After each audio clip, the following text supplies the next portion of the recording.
So the first thing I want to talk about is that I screwed the quiz up, and I apologize for that. The fall was the first time that I started hiding Easter eggs, and then I was trying to change it up this spring, but then I got too cute for myself, and I think I didn't match everything up. And so I'm going to give everybody credit for all the Easter egg questions. So don't if nobody sweat that. It may take me a couple of weeks to go back and add it all in, but I will do that.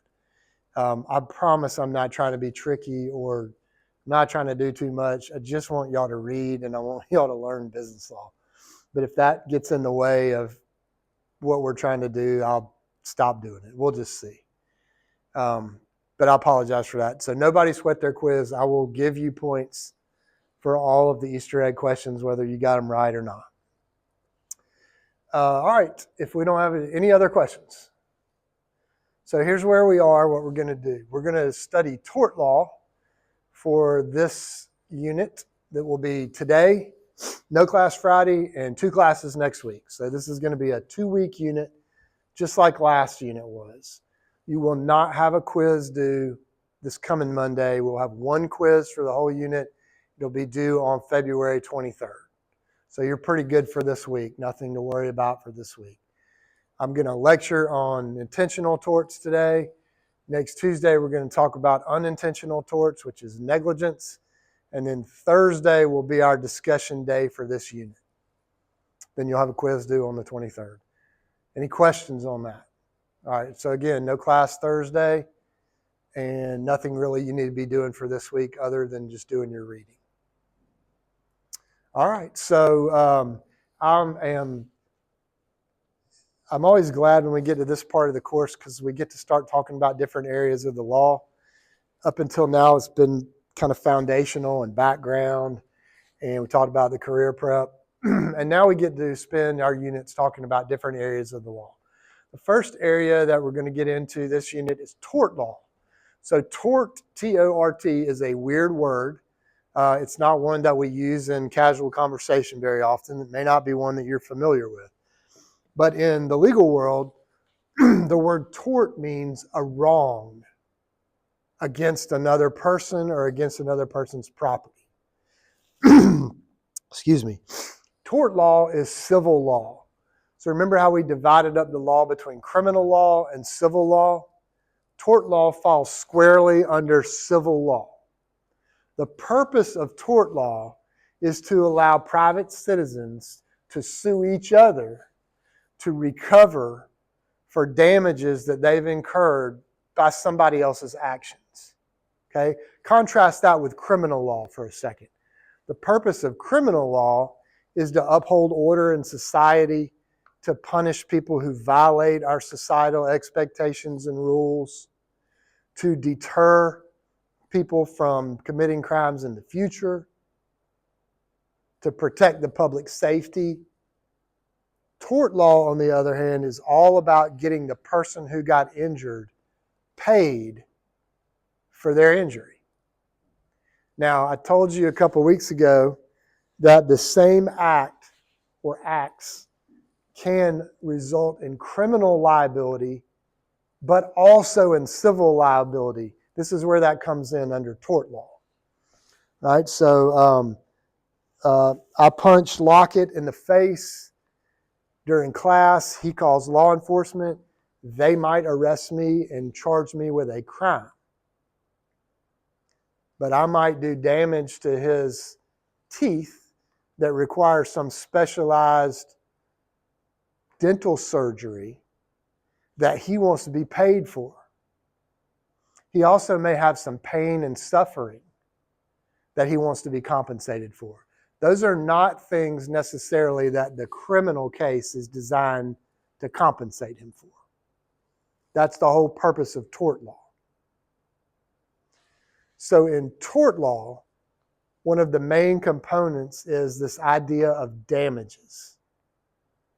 Damages are what a plaintiff is seeking from the defendant to make them whole, to pay for the loss that they incurred, or whatever injury that they've sustained.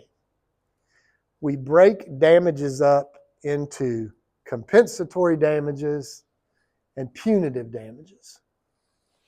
Let's take compensatory damages first. Compensatory damages are just what they sound like. They're meant to compensate the plaintiff. Compensatory damages would be things like, let's say that Mr. Walston rams his car into mine in the parking lot after class. All right? What are my damages? The harm to my car. I want him to pay to get my car fixed. I might have incurred some injuries that I had to go to the hospital for, that I needed treatment for. I want him to pay me back for those. I might have missed time from work. I want to be paid for that. I might, let's say that it was a particularly bad accident and I lost a leg. Okay, not only do I want him to pay my hospital bill, but I also want him to pay me the future value of me living the rest of my life without a leg. I want to be compensated for that. Compensatory damages. We break that up into special damages and general damages. Special damages means that we can quantify what the damage is. If my car is wrecked, I take it to the repair shop, they give me a quote, or I get it fixed and they give me a bill, I know how much that cost. All right? I go to the hospital, I have surgery, I get a bill. I know how much that cost. I missed 3 days of work. I can calculate that. 3 days out of however many days of the year that I work. I'm on salary, so we just prorate that out. Special damages, they're quantifiable. General damages are not calculable. They're not quantifiable in the way that special damages are. Pain and suffering. There is no formula to calculate pain and suffering. There are no receipts for pain and suffering. There's no formula to calculate what it costs for me to not have my leg for the rest of my life. If the accident ends in me dying and my family sues for wrongful death, we don't have a chart that we can look at to look up the value of my life. Those are general damages. The value of general damages will be assigned by who? The jury. Right? We go to trial. I say I would like to be compensated for what it costs to fix my car. I produce the repair bill. I put that into evidence. Here's what it cost. Here's the check I wrote to the repair shop. But I want also the jury to give me money for loss of my leg. I don't have a receipt for that. What kind of evidence do you think I might put on in front of the jury to help them come up with a number? Say that again, Lockett? Yeah, I would put in evidence of what I do for a living. Maybe I'm a famous soccer player. My leg might be worth a little bit more than if I'm an unemployed alcoholic who lives under the bridge. I can still drink and be unemployed and live under the bridge with one leg, right? So I'll have to put on evidence about that. Pain and suffering, very hard to prove. I can get up there and say, man, it hurt, right? I suffered. I couldn't do this. But it would be effective for me to have witnesses. My wife could come and say, he couldn't get out of bed for 4 months. He hasn't been the same. Maybe my best friend comes and testifies and says, he used to be a really fun, joyful person. Now he's miserable. Can't stand to be around him. This is the type of evidence we would put on. And the jury would then have to assign a value somehow to general damages. So compensatory damages compensate the injured party. They can be special, which is quantifiable. They can be general, which is not quantifiable, and the jury would assign a value. The other kind of damages that we might seek in tort cases are punitive damages. Punitive damages are to punish the defendant. the person who did wrong. They're not that common. They are typically given in cases where the defendant's conduct was particularly egregious, outrageous, shocks the conscience, where somebody did something wrong and they did it on purpose, knowing it was wrong and didn't care. Those are punitive damages. A great example of punitive damages is, y'all probably heard of the McDonald's hot coffee case. It was before all y'all were born. But it's the old lady who went through the drive-thru at McDonald's, got a cup of hot coffee, put it between her legs, was opening it up to put cream sugar in it, and it spilled in her lap, spilled backwards into her, and caused her severe burning of her thighs, and she had to have some skin graft surgery. So when she sued McDonald's, she sued them for her medical bills, right, which were, I think, around $20,000. She included pain and suffering in there, and the jury gave her a couple $100,000 for that. She got, though, in total damages, about $3 million. So if we subtract out her compensatory damages from her total award, she got about $2.7 million in punitive damages. That was money that the jury gave her to punish McDonald's.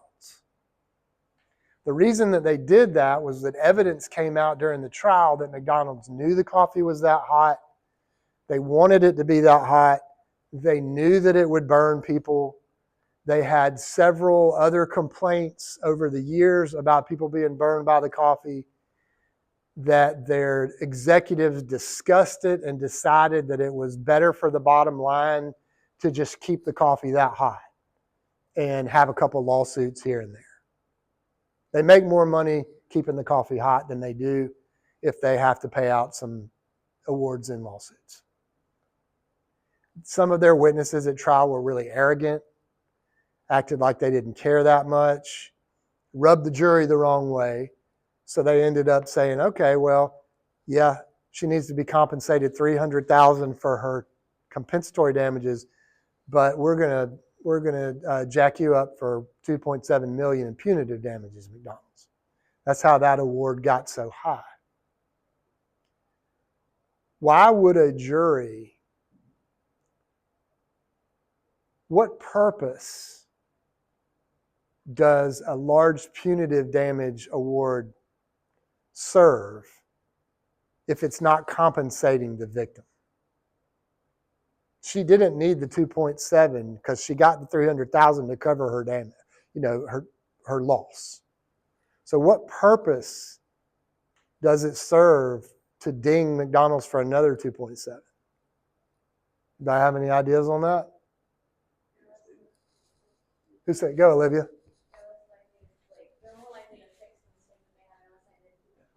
Right. We want to incentivize businesses to be safe to consumers. If we don't, what are they going to keep doing? If it's better for the bottom line, they would rather serve the coffee hot and pay out some lawsuits here and there. Right? It's all about bottom line.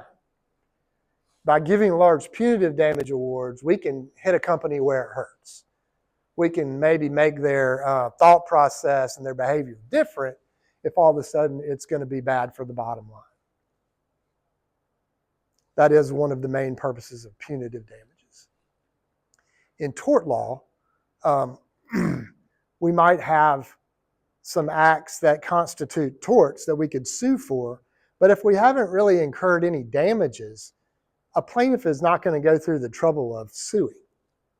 The main purpose of tort law is to compensate that victim, that injured party, for their loss.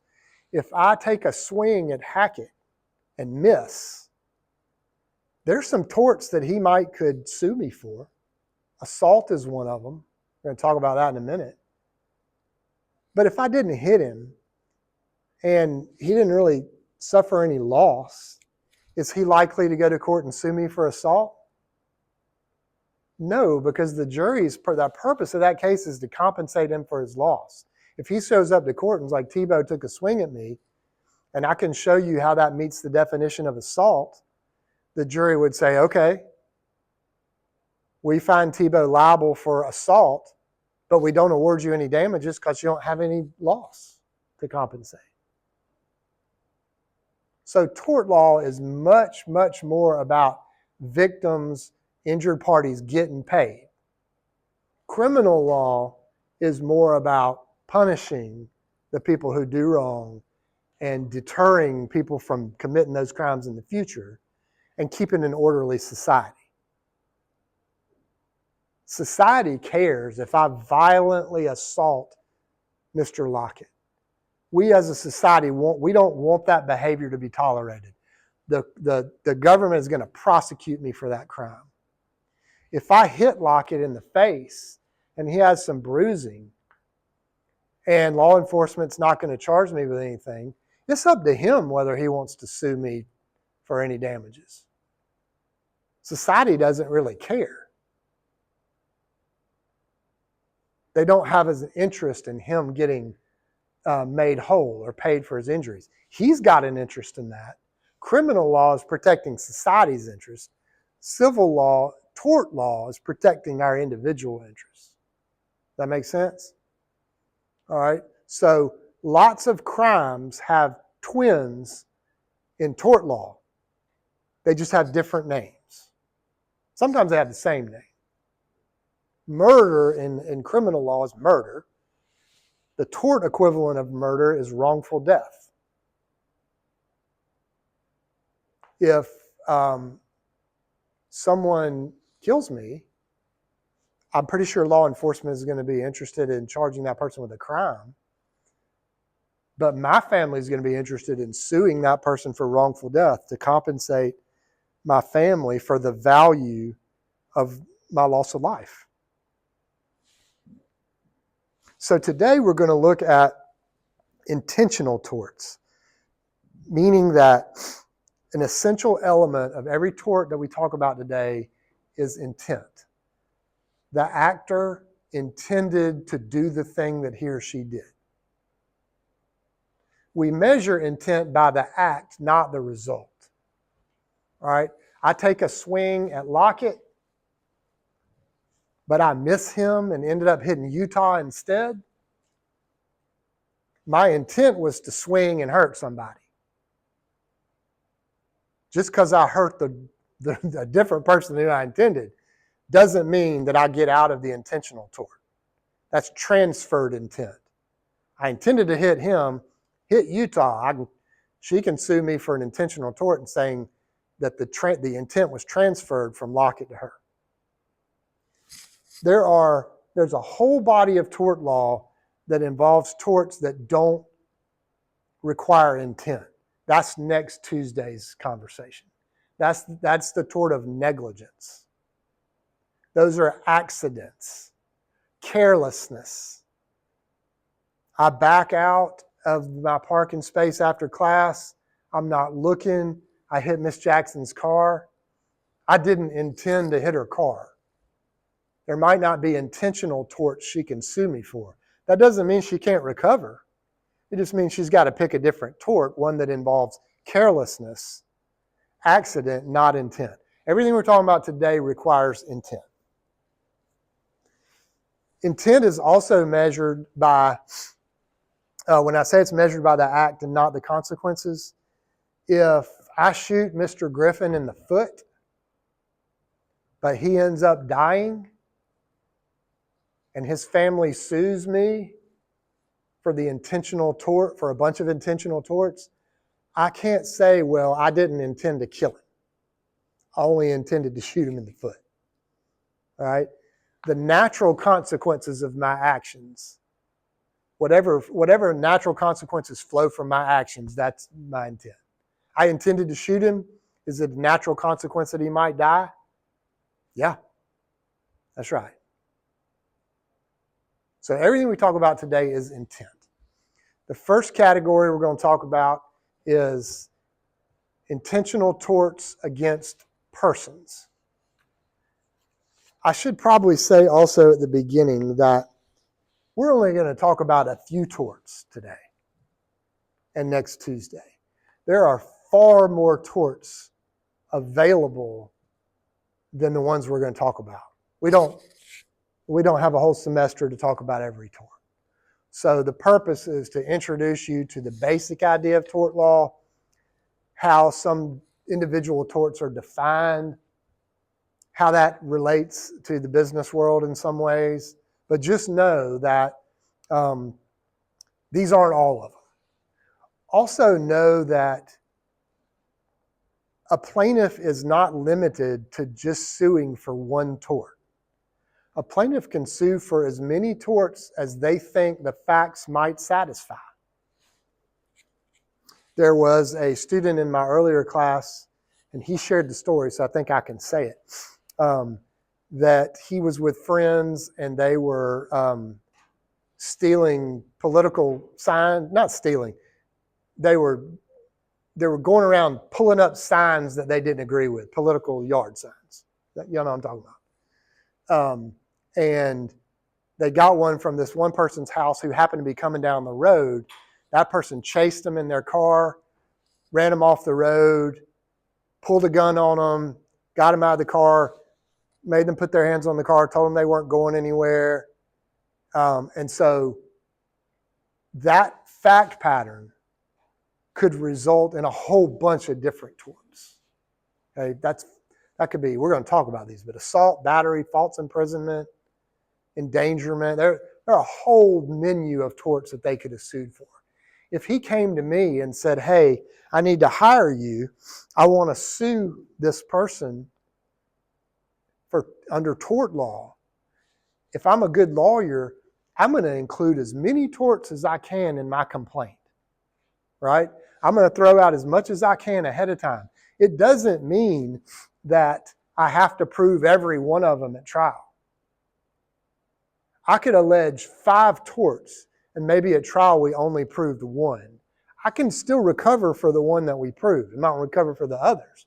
But there's nothing stopping me. It would be bad lawyering of me to not include everything that I think we might be able to prove as we go.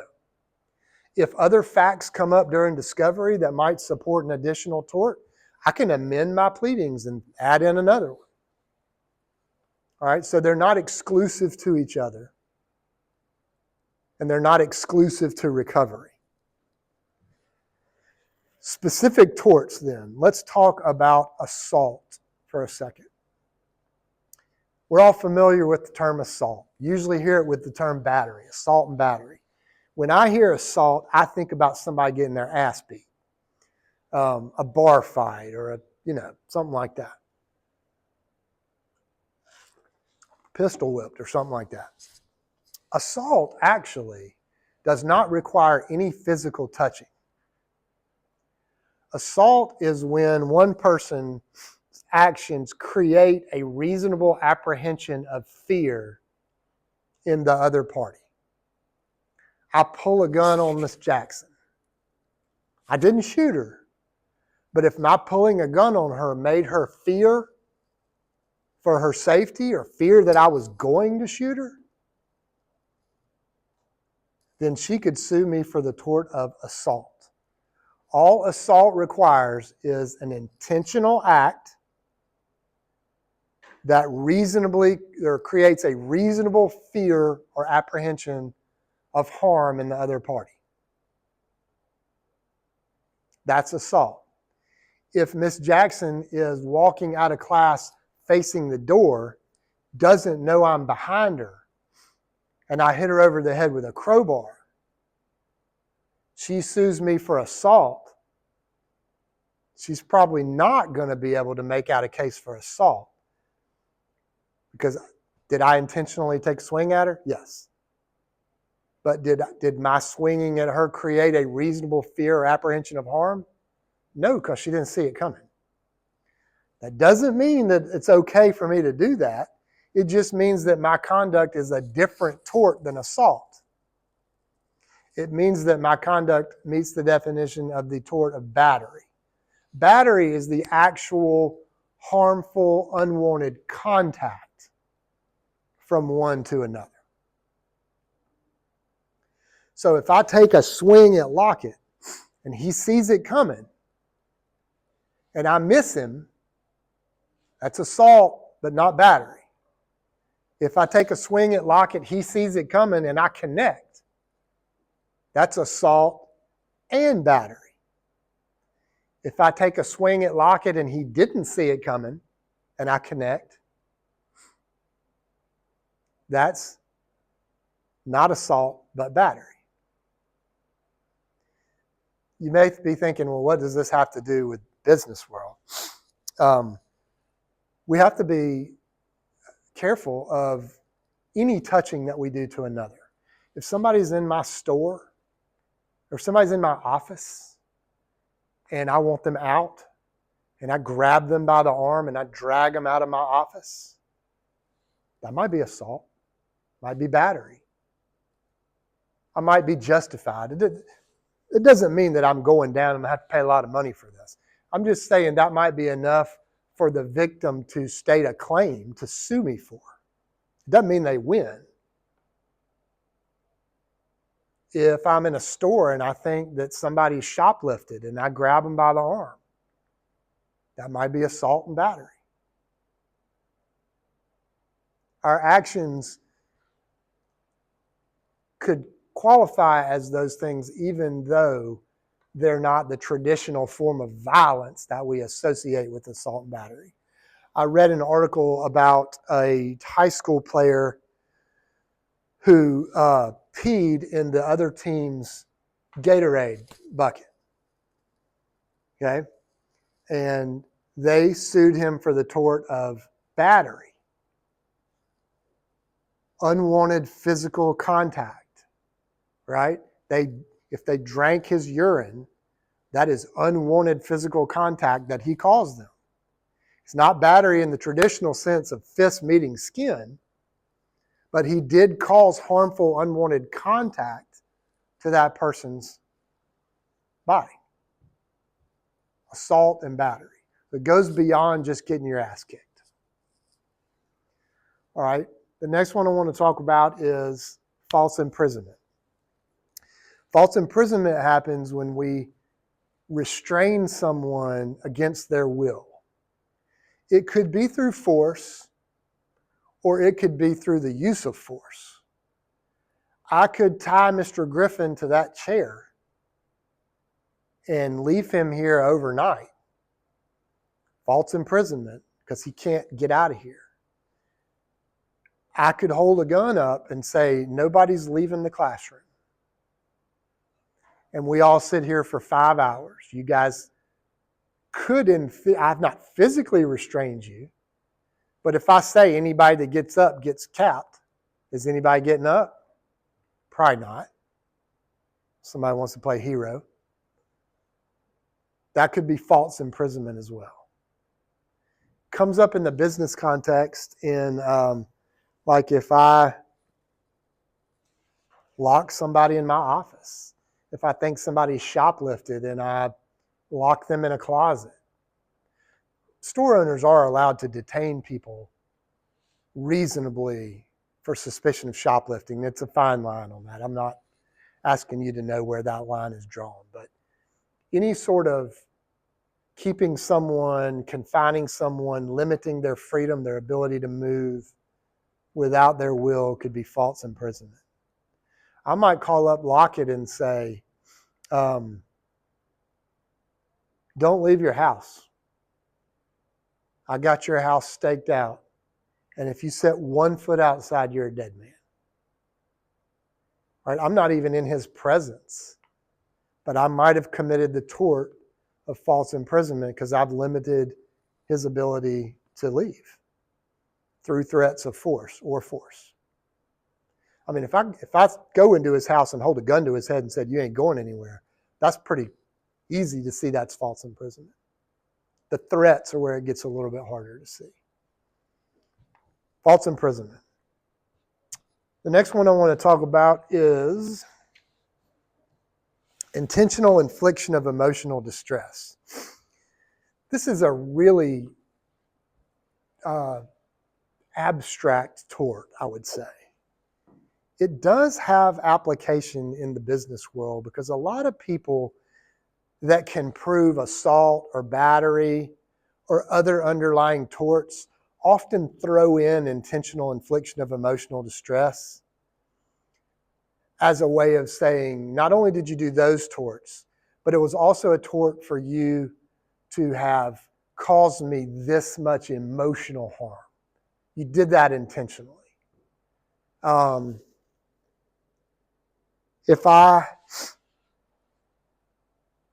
This is horrible. If I pull out a gun, tell everybody they can't leave or they'll get shot, and somebody gets up, tries to leave, and I shoot them, okay? I haven't physically injured any of you, but I might have done some serious emotional damage to you. That might qualify as intentional infliction of emotional distress. Your outline uses the example of an insurance company that an injured person made a claim against the insurance company. It was a valid claim. They just kept denying it for fun, gaslighting the lady, telling her she was just faking being injured, insulting her, telling her she was going to get paid, but then every month telling her that the check must be lost in the mail or something like that, intentionally messing with her. Now, there are a bunch of other torts that they've committed, but she might also throw in intentional infliction of emotional distress. The reason I said it was kind of an abstract tort is when we go to court, what's hard for me as the plaintiff in court if I'm claiming intentional infliction of emotional distress? It's going to be hard for me, Caleb. It's going to be hard to prove, right? Emotional distress is by definition internal. How do I convince the judge or the jury that how do I corroborate that? It's one thing for me to just get on the witness stand and say, I was terrified. But it's another thing for me to try to kind of corroborate that. Some states require some sort of physical manifestation. Like, I had a nervous breakdown. I broke out in hives. I started having nightmares. I was diagnosed with PTSD. Those are all good pieces of evidence for it. Some states would require you to, more than just you saying, it was awful, I was traumatized. Intentional infliction of emotional distress, emotional trauma is a good way of putting that. Harder to prove. Gets thrown in a lot. Any questions about anything so far? All right, the next one I want to mention is defamation. Defamation is a very popular tort these days. Not that it hasn't really always been, but it seems like I'm seeing in the news that I read weekly somebody suing somebody for defamation. Defamation is when one person says something false about another person. It has to be communicated to a third party other than the person they're talking about. And it has to be harmful to that person's reputation. They have to have suffered some sort of injury from it. Let's say that the dean fires me for poor performance, but she hates me, and so she posts on her Twitter a picture of me, and the caption says, the caption says, fired for doing cocaine during class. All right. I then can't get a job with another school because this has gone around and people have now labeled me as a professor who does cocaine in class. I could sue CSU and the dean for defamation. She said something false about me. This all assumes that I don't do cocaine in class, which is I don't. Okay, that it was communicated to somebody other than me. Her Twitter, that counts. publishing something on social media accounts. Was it harmful to my reputation? Sure. And if I then can't get another job, then I may sue her for that. If she said that about me and Harvard hired me the next day and I got a job paying 5 times more what I got paid here, and we go to court, the court might say, she said something false about you. She said it to a third party. It was harmful to your reputation, so she is liable for the tort of defamation, but you don't have any damages. It didn't keep you from getting a job. I mean, maybe I could convince the jury that even though I got another job, the rumor is still out there about me.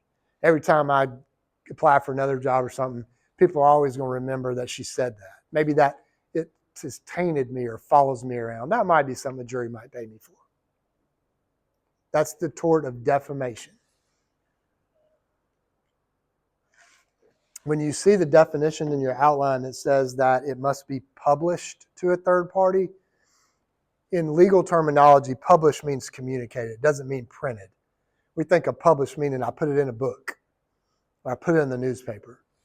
I can speak something false about someone, and if third party heard it, I've published it. So publication can be oral. If Lockett and I are the only people in this classroom and he accuses me of being a murderer, right? Assuming that's not true, I try to sue him for defamation. I'm not going to be able to meet all the elements of defamation.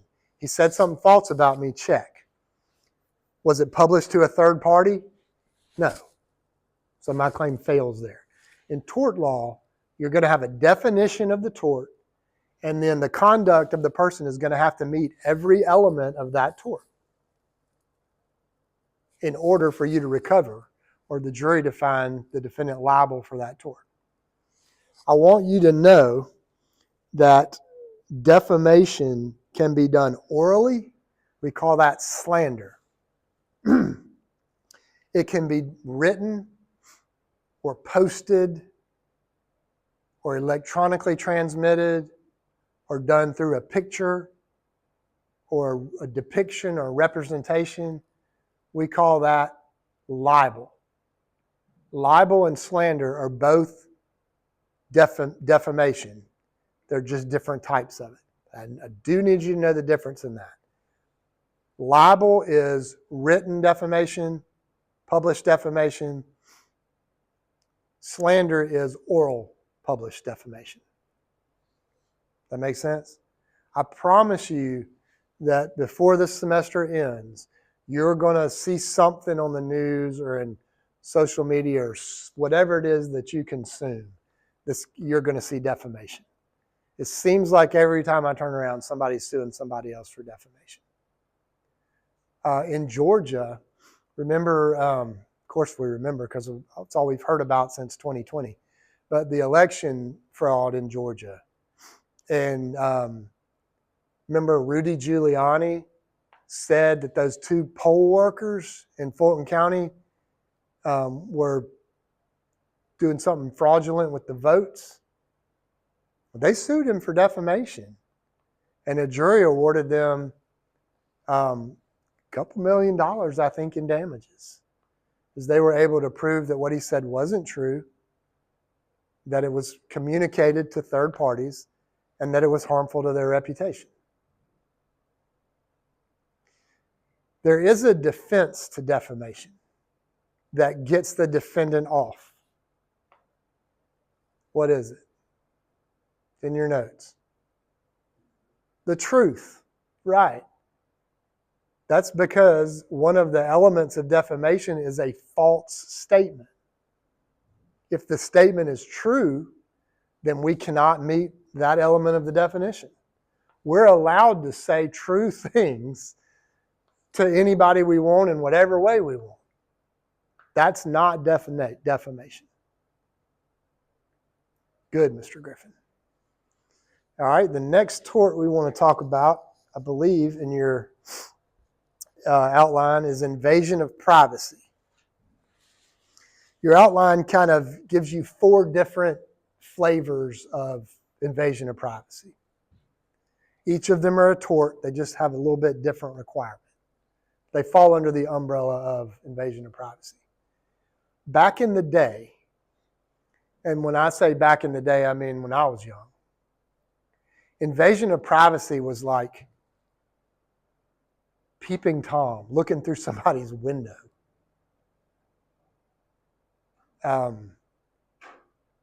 Maybe secretly recording something.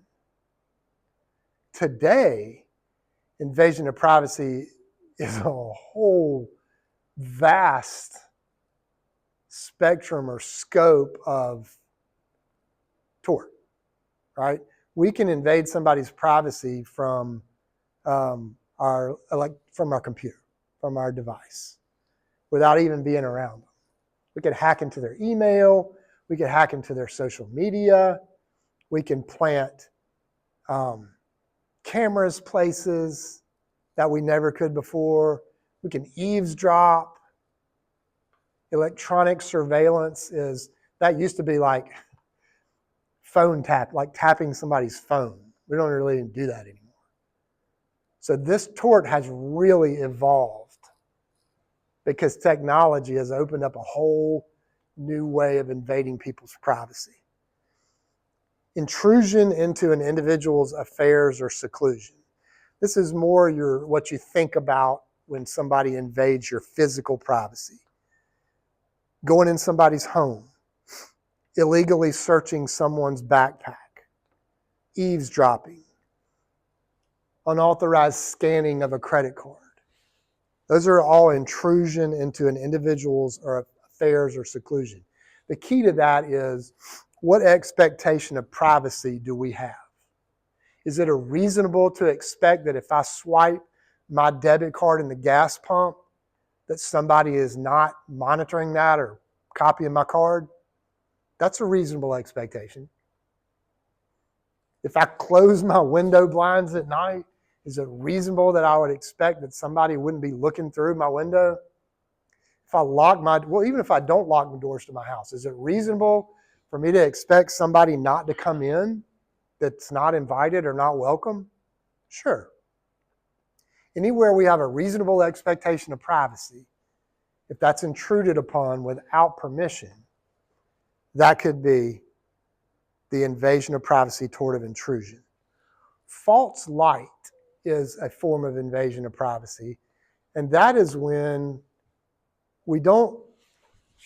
false light is a lot like defamation, because it's taking someone and it's placing them in a negative light, but it's not done with direct words or communication. If the words were direct, that's defamation. If there has to be an inference made, it's not defamation, but it could be more the tort of false light. So let's say that instead of the dean, it was defamation when she posted a picture of me that said, "Fired for doing coke in class." If she captioned my picture as saying, "Beware of hiring teachers who do coke in class," if I'm suing her, I'm probably doing defamation and false light, all right? I'm going to let the jury figure out which one it is. But if I just sued her for defamation, maybe she could convince the jury that she didn't actually say I did coke in class. So I might not be able to meet the definition of defamation. But she's dang sure placed me in a false light by insinuating that I did cocaine in class. If the newspaper publishes my picture on the front page, right under a headline that said "Murderer Apprehended," but the article doesn't ever mention my name. They haven't actually said I was the murderer or the alleged murderer. They haven't even said I was the person who was apprehended, but they've insinuated that that's me. So that might be the tort of false light, which falls under the invasion of privacy umbrella.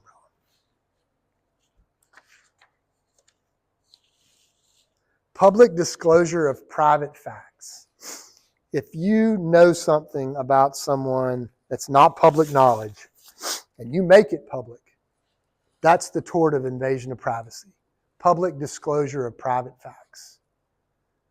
If I hack into someone's dating profile and there are dirty pictures and I publish them, I post them, I tweet them, that might be public disclosure of private facts.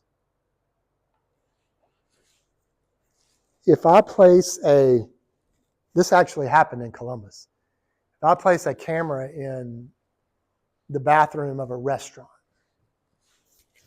and video people in there, and then I post pictures on the internet, I might have committed intrusion, right? Do we have a reasonable expectation that if we use the bathroom at a restaurant, we won't be recorded? For sure. But if the person then takes pictures and posts them, that might also be public disclosure of private facts. Same set of acts can result in multiple torts. Appropriation of identity is the last one under your invasion of privacy one, and that involves using somebody else's picture in advertising or for some sort of commercial gain that you don't have permission to. If I run a shoe store and I use Michael Jordan's picture in my ad without his permission, that's appropriation.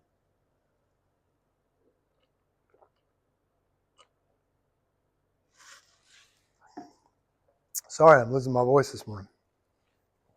Fraud is a tort. You can't sell something to someone and misrepresent facts about what you're selling. Think of the Arrow case from last week. I bet that the lawyer for Mr. Greaves, when he sued Arrow in that Georgia court, I bet that he didn't just sue for breach of contract. I bet he also sued for fraud. Because remember, part of the fact pattern in that case was that he thought Arrow misrepresented some of the facts about the car. All right. I post on Facebook Marketplace that I've got a car for sale. I say that it's never been in an accident, that it's that's a 2025 Bronco when it's a 2023 Bronco that's been wrecked 3 times. Lockett buys that from me, discovers that it's been wrecked, discovers that the year isn't what I said it was. He might sue me for fraud. It's a tort. To do that, he would have to prove that I made a misrepresentation of a material fact, that my misrepresentation was intentional to induce him to buy it from me. Did I lie about the wrecks because I wanted him to buy it? Sure. Was it reasonable for him to rely on that misrepresentation? Yeah. I mean, people selling cars. The seller tells you the facts about it. He's not required to fact check everything. Now, if he's smart, he'll come look at the car, see that maybe it's not a 2025. Maybe he takes it to a mechanic to have it looked at. Maybe he checks the Carfax report. I don't know. But if I lie to him about a material fact, and the purpose of me doing it was to try to get him to buy it, he buys it based on my misrepresentation, that's fraud. Very applicable in the commercial context. Not just me personally selling something on eBay, but our Facebook Marketplace. But if I'm lying about the health benefits of my product, if I'm lying about my experience in this service, I tell Ian wants a plumber, and I'm like, you should hire me. I have 50 years experience in plumbing. I was voted best plumber in Columbus 5 years in a row. I've never had any complaints against me with the Better Business Bureau. I have a plumbing license, and all of those turn out to be false. Fraud, that's fraud. Wrongful interference. So wrongful interference means that there's a contract between two people.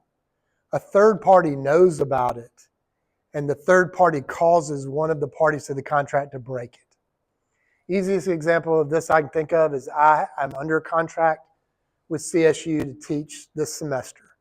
Over Christmas, Auburn University calls me and says that they want me to come teach, and they'll pay me 10 times what Columbus State's paying. I dip out on Columbus State the day before classes start. Okay? Columbus State is going to sue me for breach of contract, for sure. But they also might sue Auburn for wrongful interference with a contractual relationship, because Auburn knew I was under contract with CSU, and they induced me to break the contract. That's the tort of wrongful interference. You can also wrongfully interfere with somebody's business, with their customers. There's a real fine line here, because competition is not illegal. Competition is not a tort. Free market is not a tort. If I advertise in the paper that I will beat Best Buy's prices by 30% on every item they sell, can I do that? I can do that.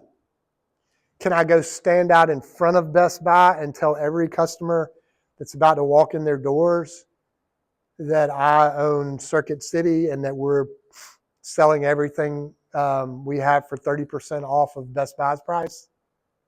That's probably crossing a line from fair competition to wrongful interference with a business relationship. I think that brings us to the end of intentional torts against persons. So let's talk about intentional torts against property. The first is trespass. We can trespass to land, to real estate, by either going on somebody's property that we don't have permission, going in somebody's house, business that we don't have permission, walking in somebody's yard that we don't have permission, walking in somebody's parking lot that we don't have permission. But we can also trespass by causing something else to go onto the property. So if I stand in my yard, let's say I run a convenience store and my rival runs a convenience store across the street, and I throw a grenade from my parking lot into his, I've committed some crimes, right? It's illegal to do that. I've committed probably a bunch of torts, but one of them is trespass to property. Even though I didn't physically go on his property, I caused something harmful to go on his property. You can also trespass against land by staying on a piece of land that you were lawfully on to begin with, but then you stayed past your permission. I give Will permission to hunt my property in Marion County on a Saturday. He goes and sets up camp and starts living there. He wasn't trespassing on the day he went that I gave him permission, but he started trespassing the minute that my permission was revoked. All right, so trespass to land. We can also trespass against people's personal property. All right, the trespass to land was against real estate, what we typically think of as property, land, buildings. We can trespass against personal property. That tablet that Ian has, that's his personal property. That phone that Bo has is his personal property. I mean, that laptop. The phone that Corbin has is personal property. If I go and take his phone from him and smash it against the wall and break it, that's trespass to property. I didn't have permission to take it and hurt it. I come up and pour acid on your tablet. I didn't take it, but I've injured it. I didn't trespass on your land, but I trespassed against your property. So trespass can also be about personal property. In the example earlier in class about one of you intentionally ramming me with their car, I'm going to have some intentional torts, assault, battery, but I'm also going to include the tort of trespass to personal property. You damaged my car, which is my personal property. Conversion is another intentional tort against property I want you to know. Remember when I said that there are a lot of crimes that have twins in tort law with different names?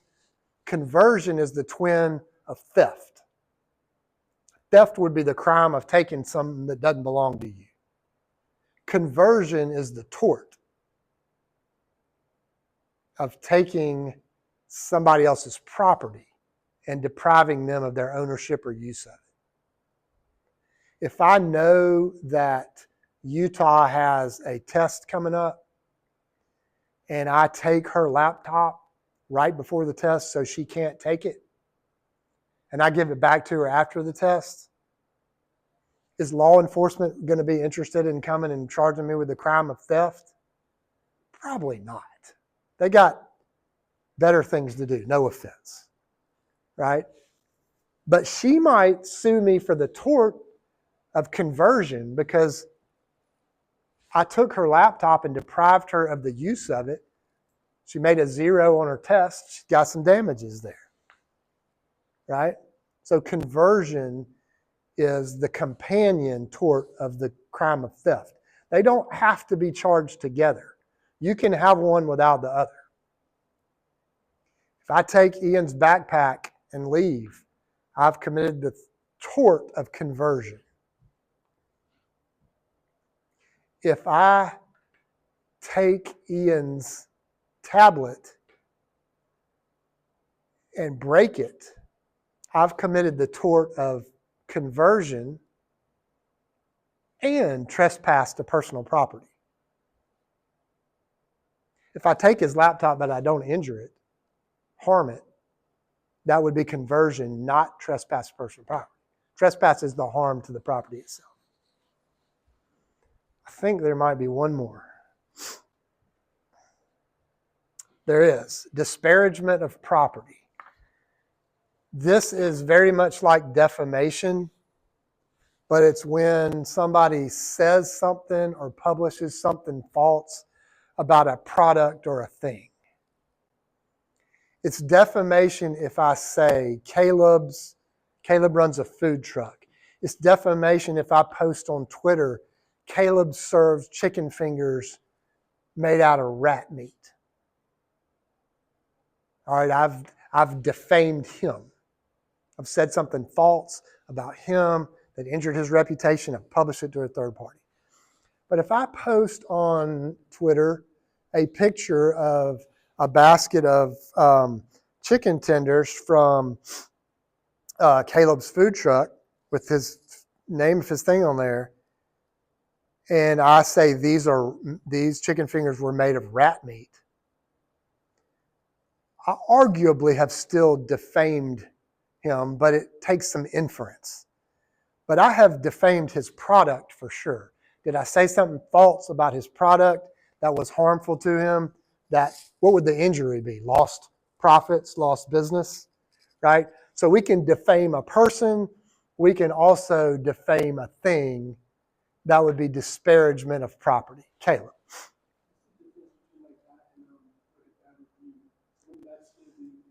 So the difference between that, I'm glad you asked this. So glad you asked this because I didn't say this during the defamation. In defamation and in disparagement of property, an opinion is not defamation or disparagement. The reason is, go back to the definition of defamation for a minute. A false statement of fact. So in order to prove defamation or disparagement, I got to be able to show that what they said was a false statement of fact, not just an opinion. If you write a review that said, Ian's chicken fingers taste like rat meat, that's your opinion, not defamation. Fine line? Yeah. But opinion, so we talk a lot about in this class about the competing interests that are always at play. What is the interest that we're protecting in allowing Caleb to sue people who talk shit about his company? What's his interest in that? Yeah, we have a right to protect our reputation, right? What's the interest that is being protected by Ian's review? Freedom of what? Speech, right? We have an interest to say what we think about people.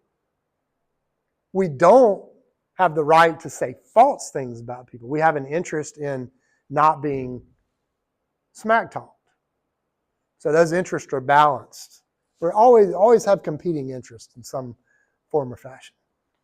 All right, those are intentional torts. Again, those are not all the torts out there. There are plenty of other ones that we didn't talk about. There are plenty of other ones that apply to business that we didn't talk about. We just don't have that much time. The purpose of today is to give you a flavor of tort law, what it's for, how people make out claims and cases for torts, and how that might affect you in your business dealings. Tuesday is all about negligence. That's when somebody causes harm to someone else by accident or by being careless. It's a huge, I bet most of the torts that are brought under the theory of negligence. Next Thursday, we will do discussion. This Thursday, we do not have class. You came in late. I screwed up the quiz, the questions about all the Easter eggs and stuff. That was not intentional. Everybody's getting credit for the Easter egg questions. Don't worry about it. I will go back and add it in. I guess this class is small enough for me to look real quick at who came in late. So Mr. Dim, I got you. Mr. Tampa, I got you. We were missing Miss Rivera, Miss Reed, and Miss Bruner. All right. See y'all next Tuesday. Will, could I get are you willing to share your cell phone number with me? Yeah. I'd like to be able to text you like last night instead of email you.